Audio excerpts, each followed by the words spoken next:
Haleluya. Cukup tegang saya pagi ini saudara, karena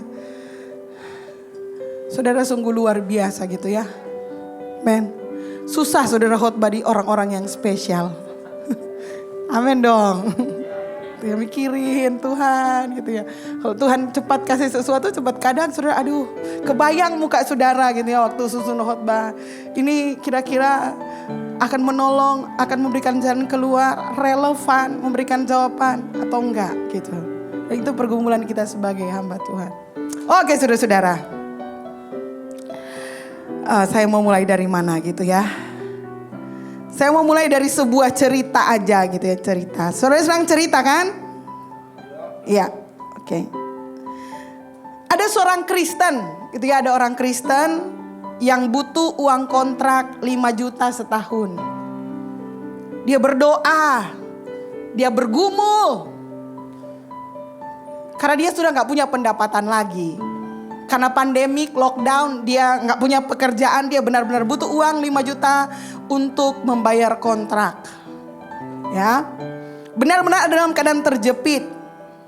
Dan dia berdoa minta mujizat. Siapa yang mirip pernah mengalami seperti itu? Butuh sesuatu lalu berdoa minta mujizat. Ayo angkat tangan, jangan takut-takut. Ya, saya juga gitu ya, doa minta mujizat. Dan saudara-saudara tiba-tiba gitu ya, datanglah seorang yang kaya dan kemudian memberikan uang itu dan bilang, ini saya kasih ke kamu uang 5 juta. Orang kaya yang dia gak kenal gitu ya. Saya kasih kamu uang 5 juta, kamu gak perlu ganti. Terserah kamu mau pakai seperti apa. Kalau saudara jadi orang yang menerima uang itu, saudara pasti percaya ini adalah mujizat Tuhan. Amin. Senang gak kira-kira saudara-saudara? Senang ya? Wah saudara, kalau sedang berdoa, bergumul gitu ya. Saya senang sekali saudara-saudara dengar kesaksian. Waktu zaman saya masih ikut-ikut di Hosana, saudara-saudara, lalu ada orang kesaksian. Mereka berdoa gitu ya. Mereka berdoa membutuhkan uang 5 juta. Tiba-tiba ada orang datang membawa uang sejumlah 5 juta. Buat saya itu wah keren banget. Saya pengen mengalaminya. Namun sampai sekarang saya sih belum pernah mengalaminya. Butuh 5 juta dikasih 5 juta belum pernah. Tapi saya senang mendengar kesaksian dari orang-orang demikian. Dan saya percaya itu sesuatu yang real yang terjadi dalam kehidupan beberapa orang. Seperti orang ini, saya percaya dia butuh 5 juta, dia datang kepada Tuhan karena dia diajarkan kalau mau berdoa minta yang spesifik. Dia minta datang 5 juta gitu ya, gak tahu dari mana ada orang antar bawa 5 juta, masalahnya selesai. Tapi bukan itu maksud cerita ini. Pertanyaan saya, saudara yang hadir hari ini di rumah Tuhan ataupun saudara sedang menyaksikan secara streaming, saudara mau jadi yang mana? Penerima mujizat atau orang kaya yang membagikan pembuat mujizat yang kasih 5 juta tanpa saudara rasa apa-apa, kekurangan uang 5 juta. Saudara mau pilih yang mana? Kalau saya suruh pilih, pembuat mujizat atau penerima mujizat? Kita mau jadi pembuat mujizat, amin. Kita senang menerima mujizat, kita senang ditolong oleh Tuhan. Tetapi bukankah lebih senang kalau kita menjadi orang yang kita bisa kasih orang lain 5 juta dan kita gak rasa apa-apa gitu loh. Maksudnya ya saya gak akan miskin dengan memberi seseorang 5 juta, kira-kira seperti itu. Ini penting bagi kita saudara. Kita senang mengalami mujizat, kita rindu mengalami mujizat. Tetapi sometimes kita juga bisa menjadi pembuat mujizat. Dan daripada dalam hidupmu engkau hanya mengharapkan mujizat terjadi dan menerima mujizat. Hey, halo Metro Church. Hey, kenapa engkau berdoa supaya engkau menjadi pembuat mujizat? Katakan amin. Artinya saudara gak bergumul lagi soal 5 juta untuk bayar kontrakan. Saudara gak harus bergumul lagi untuk sesuap nasi yang saudara kumpulkan setiap hari untuk memberi makan keluargamu. Artinya saudara sudah gak ada di level kehidupan di mana saudara segala sesuatu mesti minta. Dan saudara senang melakukannya, enak saudara kalau minta enak ya. Saudara beli, minta dikasih, minta dikasih. Ini cerita belum selesai saudara-saudara, tenang gitu ya. Saya percaya kita mau jadi pemberi mujizat, kita sepakat dulu bilang amin. Kita mau jadi orang yang mau kasih uang 5 juta dan kita senang melakukannya dan kita gak perlu minta dia ganti karena kita gak perlu gantinya. Selanjutnya, ini Kalau ada efeknya lebih bagus. 2000 tahun kemudian, saudara sebagai pembuat mujizat ketemu dengan orang yang sama, dengan doa yang sama. Pertanyaannya, apakah saudara masih akan menjadi pembuat mujizat? Artinya gini, apakah saudara masih akan ngasih atau saudara mulai mikir, hello? 2000 tahun kemudian, doamu masih doa yang sama. Butuh 5 juta, bayar kontrakan. Tuhan kirim orang yang murah hati. Nah saudara-saudara, 2000 tahun kemudian, orangnya sama, pergumulannya sama. Kalau saudara pemberi mujizat, saudara mau kasih apa enggak 5 jutanya? Terima kasih buat jawabannya. Saya kira saudara tahu jawabannya. Dan ini yang membuat kita orang Kristen menyalah pahami. Salah mengerti tentang mujizat. Ketika kita dalam kekurangan, kita datang berdoa, minta kepada Tuhan, dan betul Tuhan menjawab kita, Tuhan mencukupkan kebutuhan kita sehari-hari. The problem is besoknya doanya masih sama, lusanya doanya masih sama. 2000 tahun kemudian saudara masih dalam pergumulan yang sama. Come on Metro Church, you are not like that. Engkau bukan diciptakan seperti itu. Katakan amin.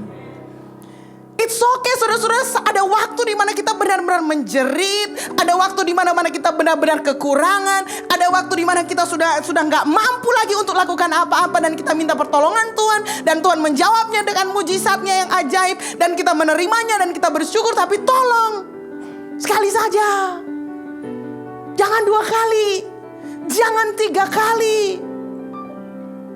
Apalagi kalau saudara sampai klaim bahwa Tuhan yang membuat saudara mengalami semuanya itu. Ini semua karena Tuhan, karena saya mengikut Tuhan, jadi saya kehilangan segalanya. Halo saudara, Tuhan kita bukan perampok.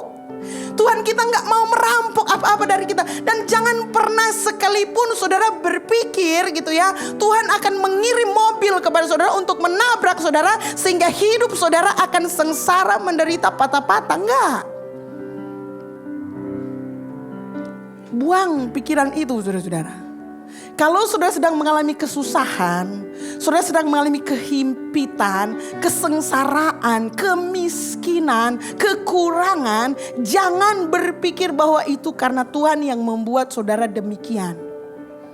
Tuhan tidak pernah mengirimkan mobil untuk menabrak hidupmu, bukan. Tuhan suruh kau berjalan, tapi Tuhan bilang tahu aturan. Kalau hidupmu sengsara dan lain-lain kemungkinan besar karena saudara tahu aturan dan kemudian saudara yang tabrak mobil. Atau saudara berjalan di tengah jalan di tempat jalannya mobil, jadi saudara tertabrak mobil. Mengerti maksudnya? Kalau hidup saudara mengalami kekurangan, hidup saudara mengalami kelemahan dan lain-lain sebagainya, cek dulu. Bukan karena Tuhan mengirimkan mobil untuk menabrak kehidupanmu dan menghancurkan kehidupanmu, menyengsarakan engkau. Bukan, Dia menyelamatkan kita. Dia bukan menyelamatkan kita untuk menghancurkan kita kan? Dia menyelamatkan kita untuk memulihkan kita. Dan Dia ingin kehidupan kita itu menjadi inspirasi bagi orang lain. Katakan amin. Nah, prinsip ini mesti ada dalam hati kita, saudara-saudara. Kita harus percaya bahwa ketika kita mengalami pergumulan, kelemahan, kekurangan, itu datangnya bukan dari Tuhan. Tetapi akibat kita salah menerapkan aturan atau kita salah mengerti kehendak Tuhan, akibatnya kita hidup dalam keadaan seperti hari ini. Katakan amin dulu saudara. Nah, sebelum saudara jadi sungguh-sungguh kaya, ini doa saya, saudara-saudara akan jadi lebih kaya dari kemarin, amin. Nah, apakah saudara selama minggu ini sudah mulai menciptakan dunia yang baru dengan kata-kata yang baru? Siapa yang sudah selama minggu ini mulai mengalami perubahan? Saya sendiri mengalami perubahan, saudara. Kadang terkoreksi gitu, apalagi kok di jalanan gitu. Lalu yang setir Pastor Ramli, aduh saudara-saudara gitu ya. Salah sedikit dia koreksi, jadi kadang terpancing untuk keluar kata-kata negatif tuh kalau di mobil ya kan, siapa yang pernah jadi sopir dan kemudian terpancing untuk melihat bodohnya supir kendaraan lain gitu ya, lalu kemudian pas lewat ya tanta kote ya, terpancing untuk tapi karena saya khotbah itu, karena saya mau hidup saya berubah, jadi saya langsung menjadi seperti rem. Nggak boleh ngomong kayak gitu, karena kita sedang menciptakan dunia kita dengan kata-kata kita. Itu artinya hidup yang diubahkan dengan firman. Amin. Jadi dan terus dilakukan saudara-saudara sampai dunia yang engkau ingin terjadi dalam hidupmu tercipta dengan kata-katamu. Itu penting. Jadi saya hanya mengingatkan kepada saudara-saudara untuk mulai memperbaiki duniamu, mulai dari firman yang keluar dari mulutmu. Jangan bersungut-sungut lagi, jangan menggunakan kata-kata negatif, gunakan kata-kata yang kau inginkan terjadi dalam hidupmu. Kalau engkau ingin berhasil, ucapkan keberhasilan. Kalau engkau ingin sehat, ucapkan sehatnya. Bukan sakitnya, sudah ucapkan sehatnya. Katakan amin.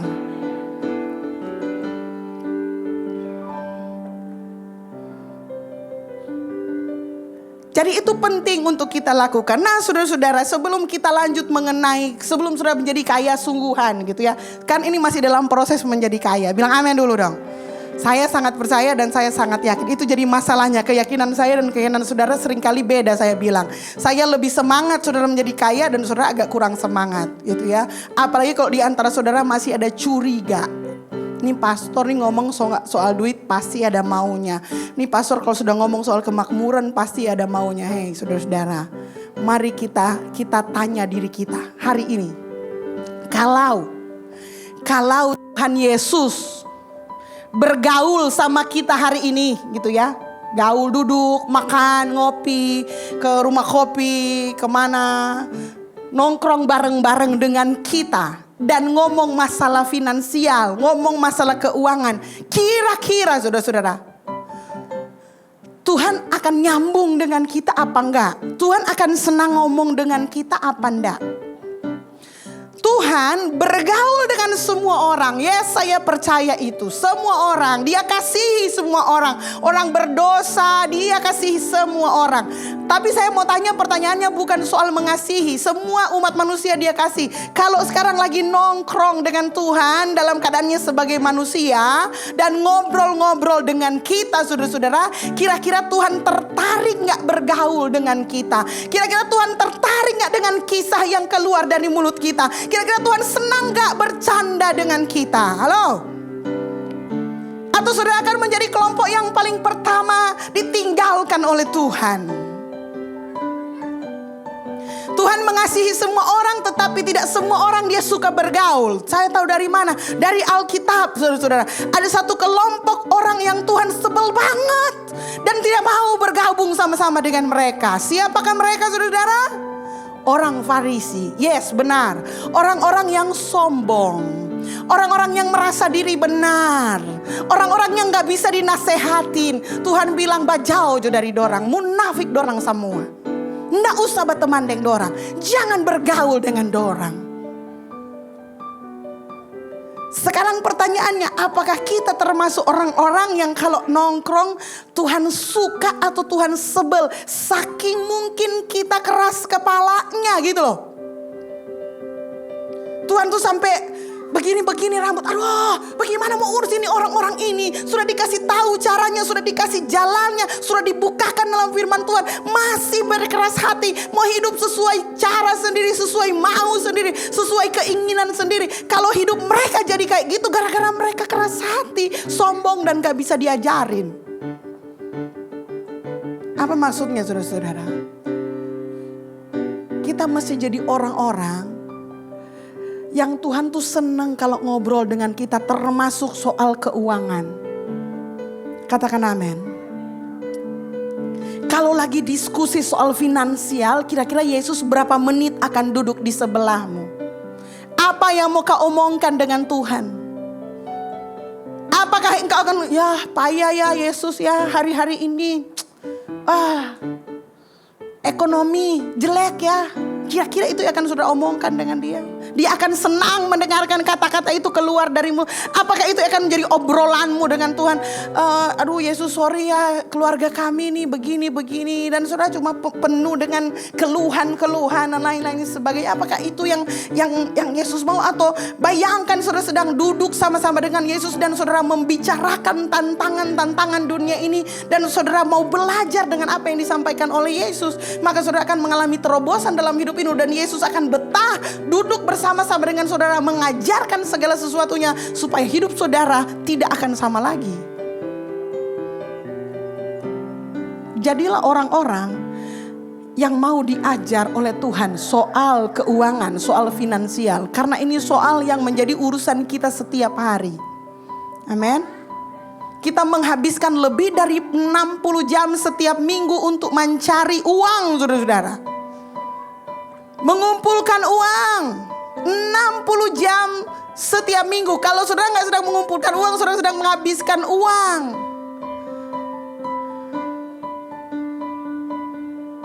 Dalam kata yang cukup kasar, saudara-saudara, banyak orang Kristen juga sebenarnya yang sedang diperbudak oleh uang, karena seluruh hidupnya habis untuk menghabiskan untuk mencari uang, dan dia nggak kaya juga.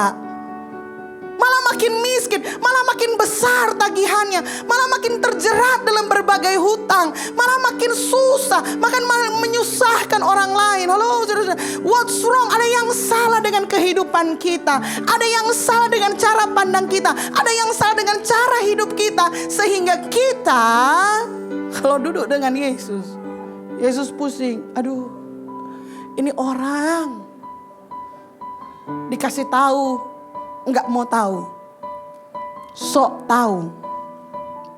Pernah ketemu dengan orang yang kayak gitu? Halo, bilang saya kenal orang itu. Senang gak saudara dengan orang kayak gitu? Sebel saudara-saudara. Saya percaya Yesus juga sebel. Itu sebabnya orang Farisi itu ditegur habis-habisan sama Tuhan, karena mereka sok tahu. Kita jangan jadi sok tahu dalam hal keuangan, saudara.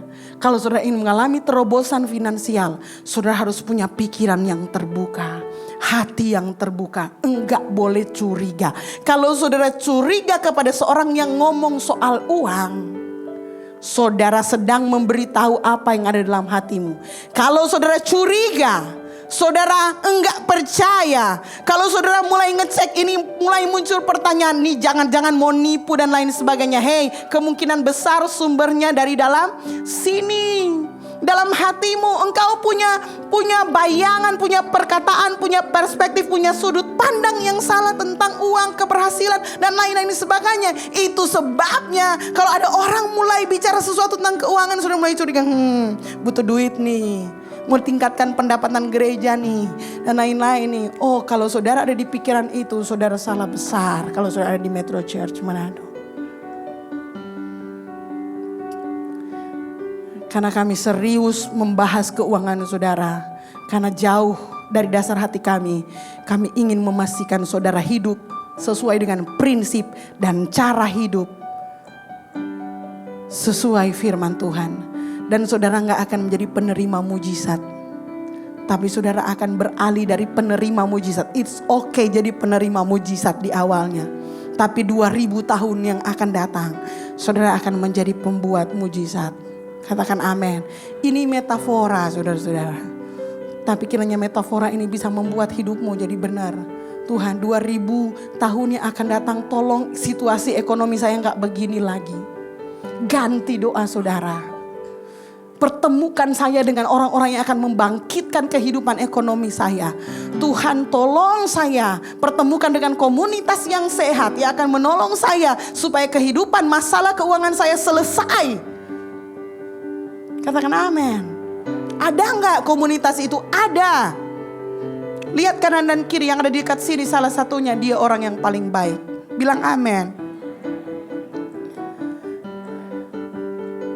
Kok gak ada yang lihat saya ya? Karena saya bilang kanan kiri pintar ya. Oke saudara-saudara, seorang pembuat mujizat, artinya orang yang Kalau saya bilang pembuat mujizat konteks yang tadi ya, yang orang bisa kasih 5 juta dan lain sebagainya. Seorang pembuat mujizat itu dia memiliki kendali, dia membuat pilihan, ia menentukan di mana ia akan membuat mujizat. Dan saudara-saudara, daripada saudara menerima mujizat, jadilah orang-orang yang membuat mujizat. Katakan amin. Itu spirit yang saya mau saudara bangunkan pagi ini. Tuhan, apa yang harus saya lakukan supaya saya bisa menjadi pemberi mujizat dan bukan menjadi penerima mujizat semata-mata. Beranilah untuk melakukan terobosan finansial. Sebelumnya saudara-saudara, saya mau kita punya pikiran tentang uang benar dulu. Apa kata Alkitab tentang uang? Mari kita buka bersama-sama saudara-saudara di dalam Pengkhotbah 10 ayat 18 sampai 19. Pengkhotbah 10 ayat 18 sampai 19. Begini firman Tuhan, oleh karena kemalasan runtuhlah atap. Kalau saudara punya rumah tangga runtuh atapnya, rumah karena malas. Oleh karena kelambanan bocorlah rumah. Jujur saja, siapa yang rumahnya bocor? Itu karena apa Alkitab bilang? Lamban, pelang, oke? Lamban. Bukan saya yang bilang, pengkhotbah salahkan, marah sama Salomo. Untuk tertawa orang menghidangkan makanan. Oke. Jadi kalau saudara diundang makan itu supaya saudara tertawa, bilang amin. Kalau saudara diundang makan jangan marah-marah saudara. Kalau saudara diundang makan kirim emotikon tertawa. Haleluya, puji Tuhan. Itu ya. Anggur meriangkan hidup. Bilang amin. Ya, orang yang habis perjamuan hidupnya harus riang. Amin. Dan uang apa di situ saudara? Apa saudara? Memungkinkan semuanya. Catat yang terakhir saudara. Uang memungkinkan semuanya. Harusnya orang suka uang. Harusnya. Tamu tanya, siapa yang suka uang? Ada yang gak angkat tangan juga ternyata. Sudah punya? Enggak, ini bukan soal punya bang. Ini soal suka apa enggak. Kalau kamu gak suka gimana dia mau datang brother? Halo. Pertanyaannya siapa yang suka uang? Saya. Bener loh ya, bukan karena ikut-ikutan. Karena memang sesungguhnya banyak orang juga gak terlalu suka uang. Artinya dia butuh tapi dia gak suka.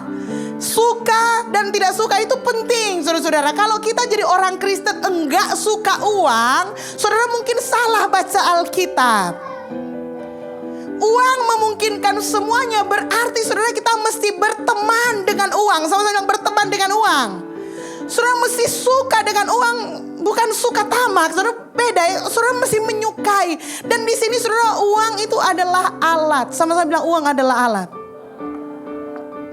Sama seperti martelo itu alat. Betul enggak? Gitar itu alat musik, itu alat. Pisau itu alat. Gergaji itu alat. Saya mau tanya, ada di antara saudara yang cinta kepada gergaji saudara? Itu Alkitab bilang jangan cinta akan uang karena itu cuman alat. Saudara kan gak jatuh cinta sama alat, halo?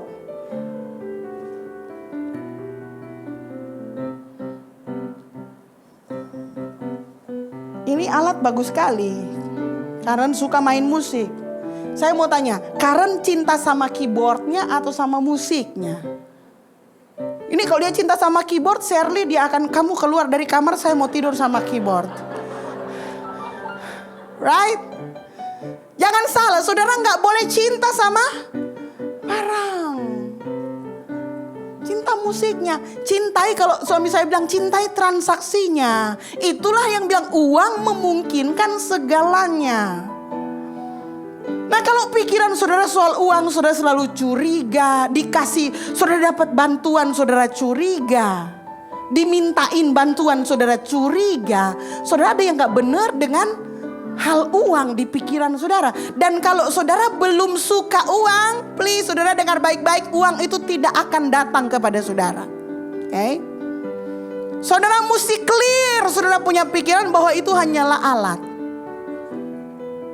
Namun ini alat memang orang perlu banyak, right? Halo? Perlu banyak. Nah karena perlu banyak, saudara-saudara, bertemanlah dengan banyak. Sederhana saja, uang memungkinkan segalanya.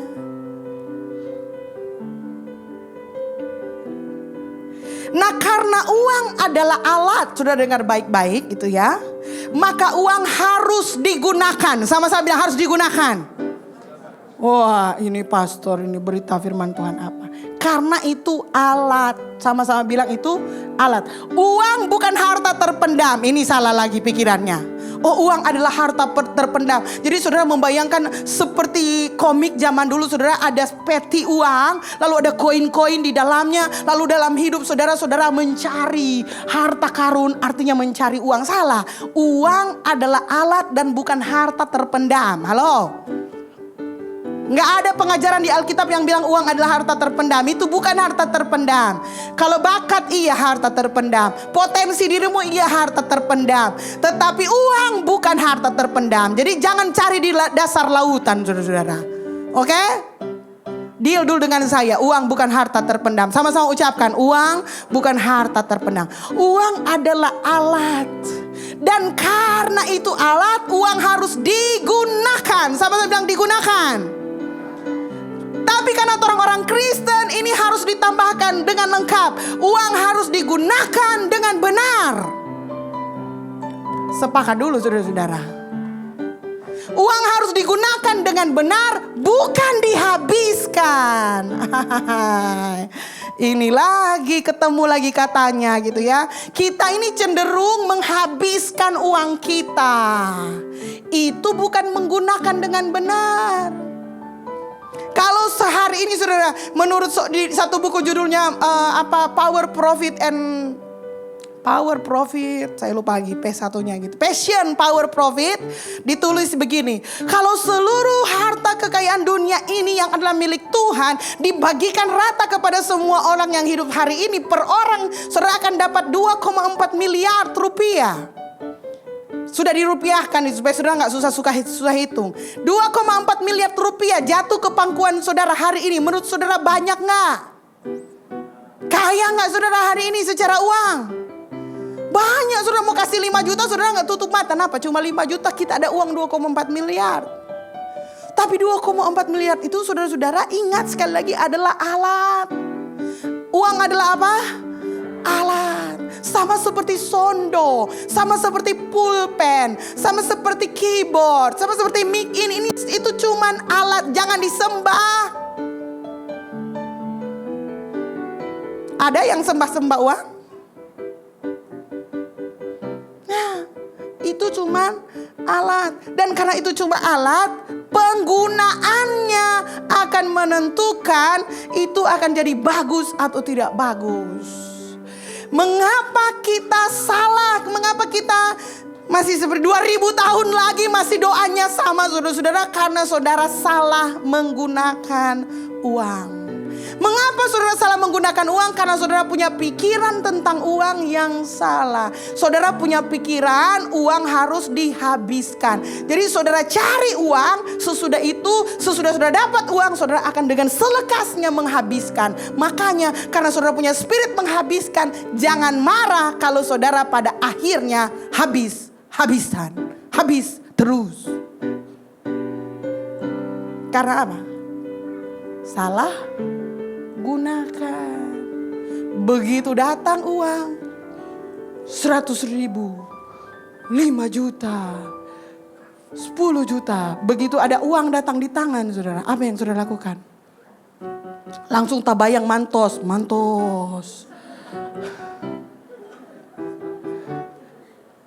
Diskon 90% plus 10% hanya hari ini.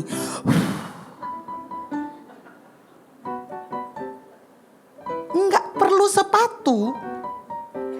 Karena diskon 90% tambah 10% tinggal hari ini saudara-saudara. Saudara salah gunakan alat. Begini, karena saya waktunya pendek saudara-saudara. Setiap kali saudara mau gunakan alat ini, saudara tanya ini penggunaannya akan membawa keuntungan kemudian atau cuma mau habis begitu saja. Kalau itu cuma mau habis begitu saja, saudara pikir-pikir dulu apakah saudara akan menghabiskan begitu saja hasil keringat saudara atau saudara akan gunakan dengan benar. Uang adalah alat. Dari uang 100.000 kamu bisa buat itu uang jadi 200.000. Betul gak? Bisa gak 100.000 jadi 200.000? Halo? Bisa gak?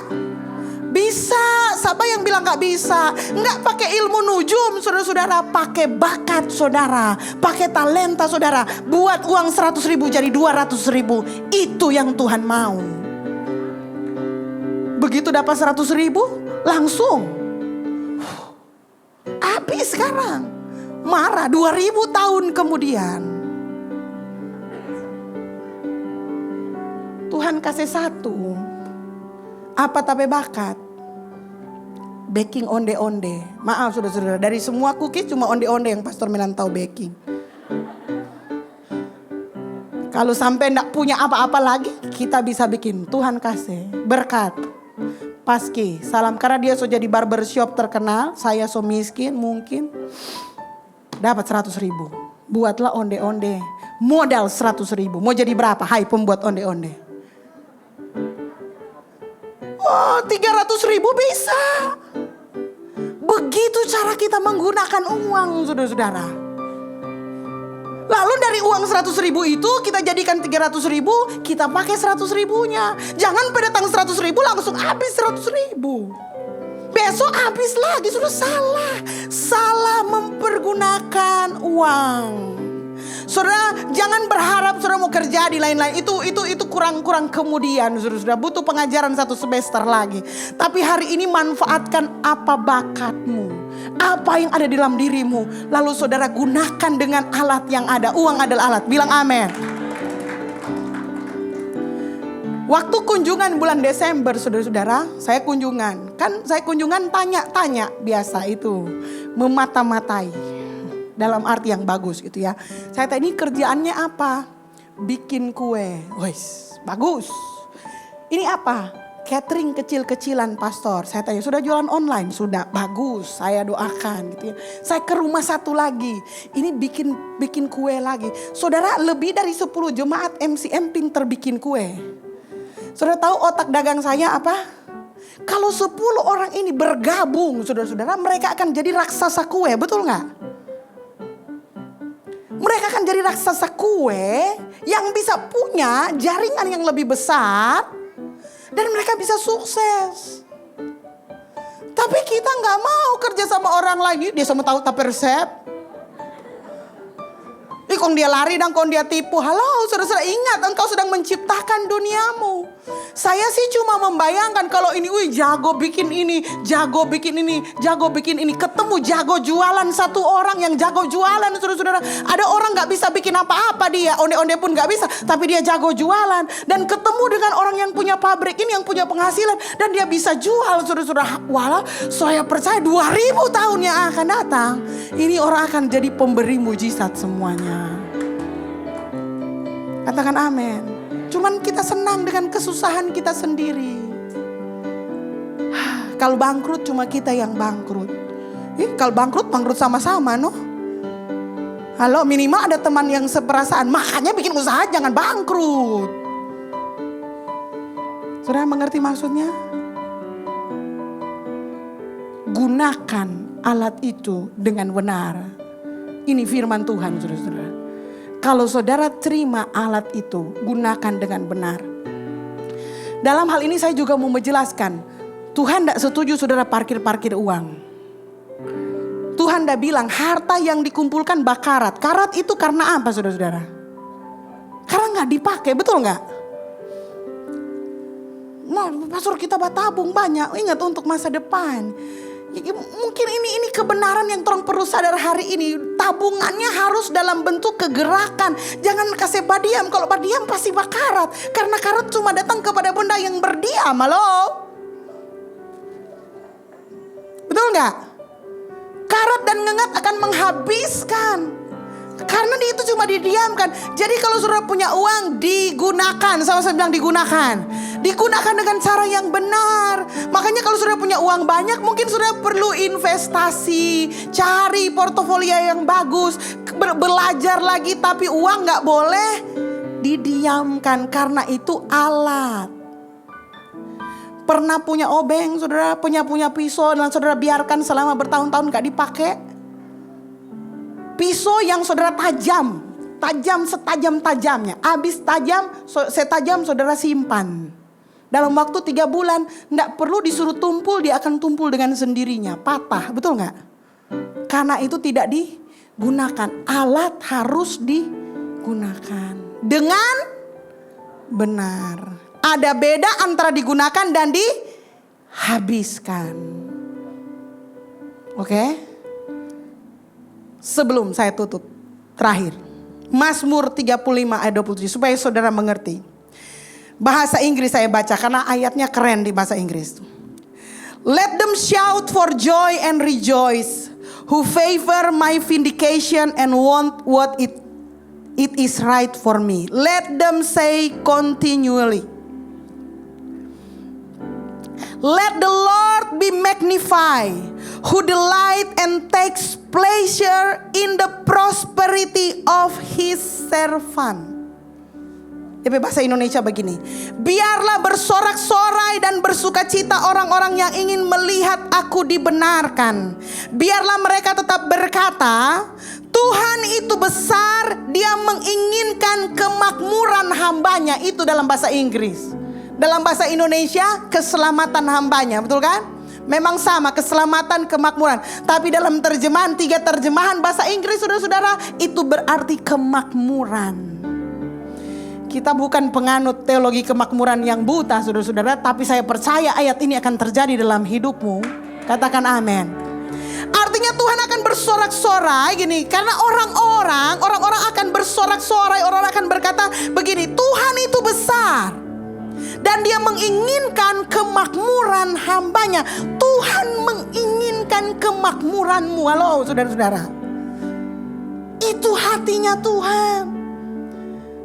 Tuhan menginginkan kemakmuranmu, dan biar orang lain bersukacita, dan di atas kemakmuran kita berkata dia besar. Ini sikap hati. Kalau saudara jadi orang kaya 2000 tahun, katakan karena dia besar.